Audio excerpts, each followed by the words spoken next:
Oyegbule is still with us in the studio. I am particularly concerned about how we arrived at this figure. So the last time we had a population was in 2006. We're supposed to have had another one in 2016. In 2006, we were 140 million, yes, right? So how can we start talking about population explosion when we're not even sure of the figures we have? At best, we're guessing. But there you go. That's the problem that we have. You know, Nigeria is such a peculiar country. You find that when things happen, people tell you this is our Nigerian way of doing things. We have a way of doing things here in this country. And I wonder why we don't go along with best practices, how it's supposed to be done. If there should be a census, why don't you just do it? And we have the problem of data. If you ask me, do we have a record of births and deaths? That's a big question. When a child is born in very civilized, climes, it's recorded already. That child gets a passport, as it were. You don't have to wait till you're grown to go to either Ikoyi or somewhere in Alausa to queue for God knows how long, how many hours, just because you want to get a passport. I think we need to get to the roots. You need to get the foundation right first. We need data. When you have that, you're able to put a tab on what the population is. So I think some say 180 million now, some say 200 million. How did we arrive at that figure? And the figures keep going up and down, just hovering, around no accurate, figure. Well, India, China, and Nigeria will account for about 35% of projected growth of the world's urban population between 2018 and, of course, 2050. That's according to the United Nations. Now, why are we not able to do the right thing? Yesterday we had discussions with the PRO of Lagos Police, and then I made reference to the man who sent letter bombs to high-profile individuals in the U.S. and within a short period of time, he was apprehended. Excuse me. The details were flying everywhere. Details about this fellow was flying everywhere, and then in a very short period of time as well, he was apprehended. All of that is due to the fact that proper data had been captured. We keep saying the same thing. There's proper data. You just talked about people who send, or someone who sent, something very dangerous to high-profile Americans, of course, government officials, as it were. There's a big question that's been hanging in the air. Who killed Delegiwa? Yes. That question is there. It's not been able to get the answer that it requires. And so many others. So many things happen. I recorded something that had to do with the UN Day for today, talking about journalists and what it is that they face. And the statistics were mind-blowing.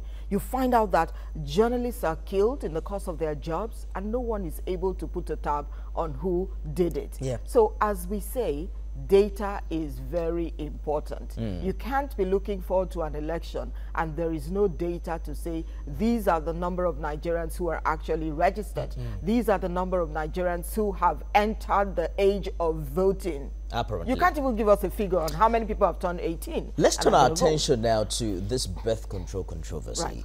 It was in 2012 when the former president, Goodluck Jonathan, sparked a heated debate when he mentioned the fact that families should have only children they could afford. And that Nigerians should be moving towards legislating birth control and all of that.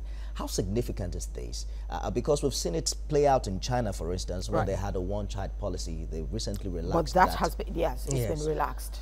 If we keep growing this way, they say by 2050, we might just be like a 400 million. I agree. Growing at this rate might also not help us as a country. I agree with former President Goodluck Jonathan. Have children that you're able to cater for, or cater to, as it were. If you can have 2, that's fine. But I don't think it is government's business to tell you how many children that you can have. Because if you want to look at it, the government or the people in government should be ready examples. Some of them have over 10 children. So how do you tell a man? Well, they can afford it. They can afford, with they what? Can take care Taxpayers' of them. money? Well, taxpayers' money?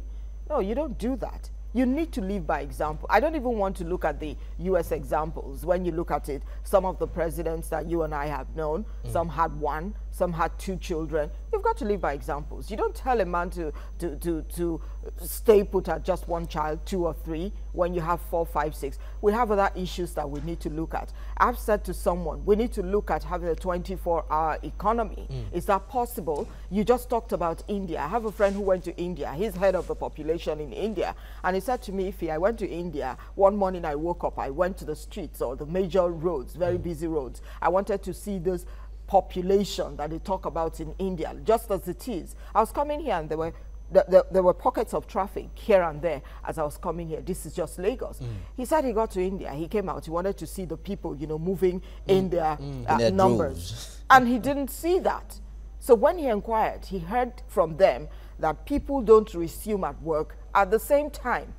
It is staggered. You resume at 8, other people resume at 10, others at 12. It is called a shift, a 24-hour economy. But here, everyone is on the road. Why would you have issues with the roads? Right. So, now, Ify, as they say, everything that has a positive would always, I mean, a negative would always have a positive side as well. Is there a sense in which we can, you know, leverage on the population explosion? When you talk about leveraging, it is possible if there is conducive environment, you have the population to actually, you know, contribute their quotas, we always say, into building the economy. But where is that environment? Do you have an idea the number of persons who leave Nigeria on a daily basis? I saw a man who got his visa and he was jumping around and dancing, and I wondered why that is. Of course, growing up, it's never been in a lot of people's character to say, look, I want to run away from the country. But what do you expect in a place where, after going to school, Ikechukwu, you cannot get the kind of job that you want? You get the job, someone is telling you, we're able to just pay you 22,500. I think people, in fact, media organizations need to continue to talk about that. What is 22,500? Will that be able to pay your fees, pay your rent, send your children to school, feed you? You know, in Africa, in Nigeria, we have all the family members hanging around you. Would that be able, or would you be able to bring out something to give to your family members to say, this is my contribution? Especially as we live a communal life in so Africa. You look at it, how do you want to leverage on that? People are no longer enthusiastic about Nigeria. Where is the patriotism, for crying out loud? But I'll also say that you don't need government to tell you to watch your pocket and think about the number of children that you should have. You're not having children now to send them to a brother or to a sister. I'm sure you guys, you're privy to the fact that so many cases of, you know, child abuse is, you know, coming up as it is. Everyone is talking about it. And it's because people have children they can't take care of. You now move your child on to someone else, they get to maltreat your child. I think people need to look at themselves, think about what you can take care of, and when you're thinking of having children, make up your mind. You don't bring a child to the world to suffer. No child begs to come to this world. So have the number of children that you can cater for. We don't need to batter the government for telling us how many children to have. You made mention earlier that it wasn't government's business as regards the number of children. Yes. But some would differ in the sense that there should be a paradigm shift given the cultural and religious factors. There are certain religions that will tell you that, well, you cannot limit the number of children. In fact, there's a culture in this country where you don't ask a man, how many children do you have? Exactly. He'll tell you, you cannot count my children.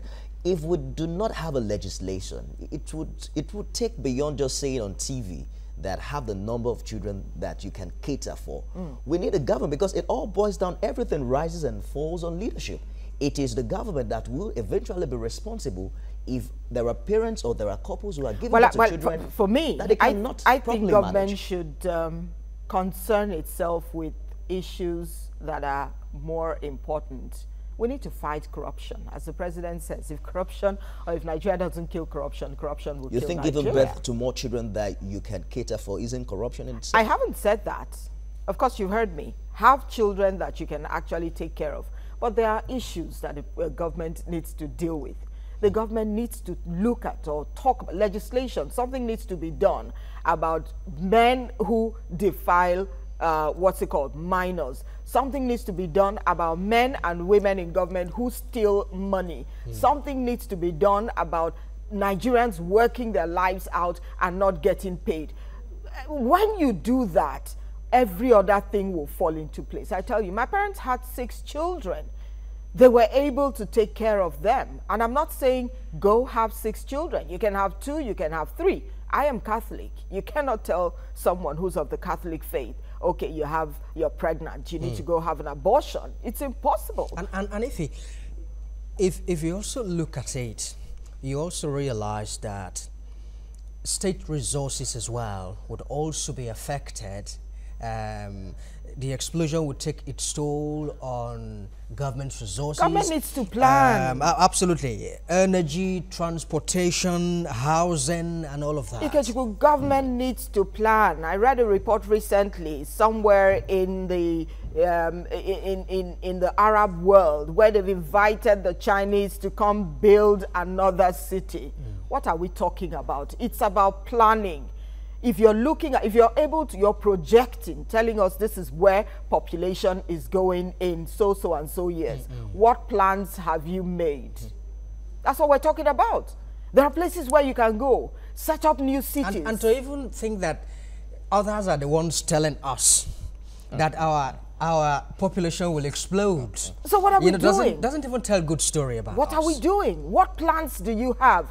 When you have children, I'm sure you make plans. Perhaps one of the plans is to legislate birth control.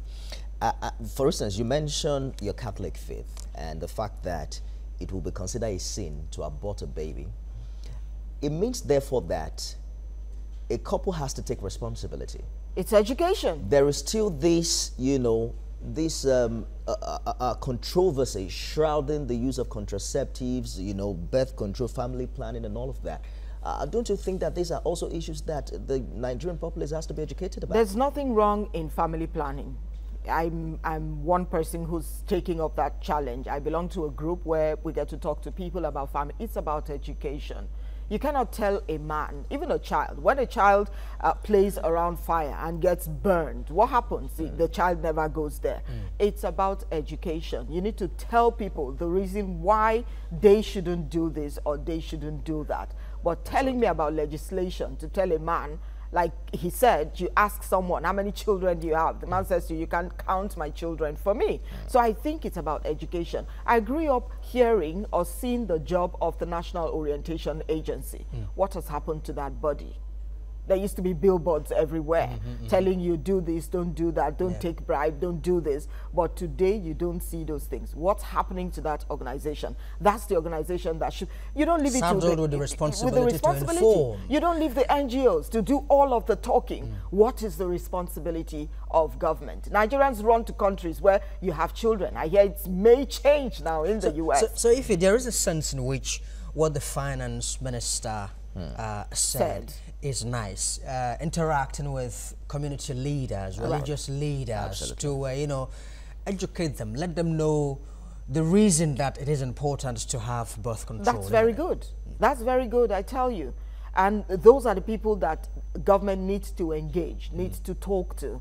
I'm sure you know there are particular persons, unless they hear it from their pastors or from their imams, that's the only time they will get to believe it. So you talk to such people, you find the heads of homes also, because sometimes it's the man that says, look, I want to do this. The woman has she has nothing to contribute to that. So people need to be engaged continuously.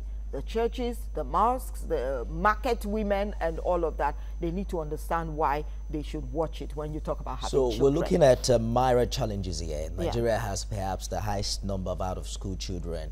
There's the growing case of child sex abuse that you mentioned earlier. But let us look at what the government really is saying. They are saying that perhaps one of the biggest challenges to President Buhari's implementation of the economic growth and recovery plan is this population explosion. Now, opinions are divided as to whether indeed we have exhausted the natural resources we have. given the growth of our population? Because there are some people who believe that even if we are 400 million, we have the land mass, we have the natural resources, it's just about the distribution of this wealth. But don't we? That's the truth. I believe that. You can't say that we've exhausted the natural resources that we have. It's even, there are some that are still untapped, as it were, because everyone is looking at oil. And I've asked the question, what's going to happen the day oil dries up? We need to look at other streams, let me just use that word, streams of income. There are countries where they don't have oil, they survive. Some countries is about education, and you have Africans, you have people they call the international students. They pay through their noses to go to schools there. There are people, it's just tourism. That's what, you know, brings in money for them in their country. What do we have here is just oil. And look at the way things are going. And I say to us, I hope we don't, you know, toe the path of Venezuela. I'm sure you know the story. And it's not going to be something that Nigeria would be able to manage if you look at that population we're talking about. And you know, owing to both demographic shifts and overall population growth, we are made to understand that about 2.5 billion people will be added to urban cities, you know, by mid-century. Right. So there is a need for government to begin to plan at all levels. We've talked about that. Yes. You've got to plan. Those are the things that government needs to look at. I sit down and I watch, I see ministers, the way they talk. You don't even have the figures. I saw a minister, as it were, delivering a speech somewhere, and a question came at that minister, give us the figure. And the minister wasn't able to do that. And that video is all over the place. Look at China. I still go back to China. There are cities that are not even inhabited. You don't have people there. Those cities have been put up because they are projecting that the population might rise. Will rise. Have you looked at some places where Nigerians live?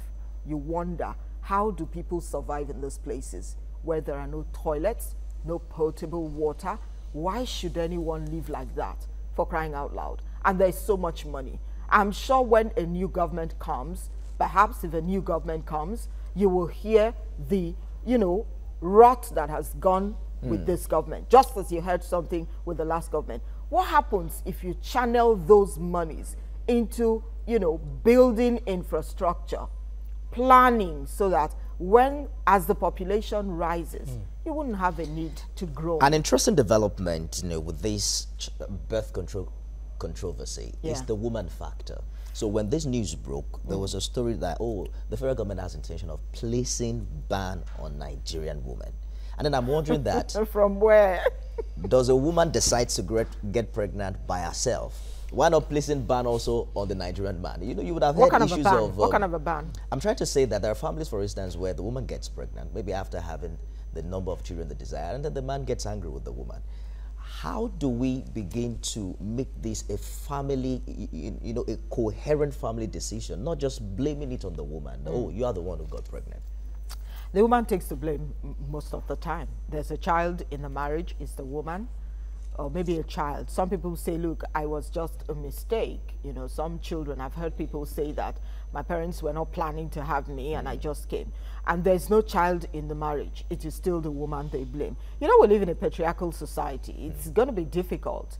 But I say to you again, it is education. I would expect now that television stations, radio stations, newspapers, even in the local languages, people need to do what is called the playlets. Very short, simple, straight to the point, so that they can get to watch, they can get to listen to it and know exactly what it will be, perhaps if they have more children that they can take care of. It still boils down to the National Orientation Agency. I think the media should also take it upon itself. It's the job of the media to inform, educate, and of course entertain. Make those playlets very entertaining, and people will latch on to it. Why do we seem to, you know, sit back, you know, all the time? We are not always proactive as a people. We are reactionary. You know, taking steps is always a problem. Is it the African thing? Is it the nature of us as humans? I mean, as Africans, why? I think it's the Nigerian thing. Let's not look at it as being an African thing. You find that in other climes, people move with the times. It's about planning. You've got to plan. I had to be here this morning.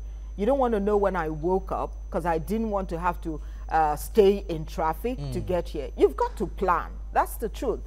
I'm still going back to government. What plans do you have on the ground for people? Many of them have children abroad. Why are those children not in schools right here? Because the schools, in quote, to them, are not the type of schools they want their children to attend. And when you look at the man called Jack Condé, you know, people would never forget about that man. Everything that he did right here in Lagos.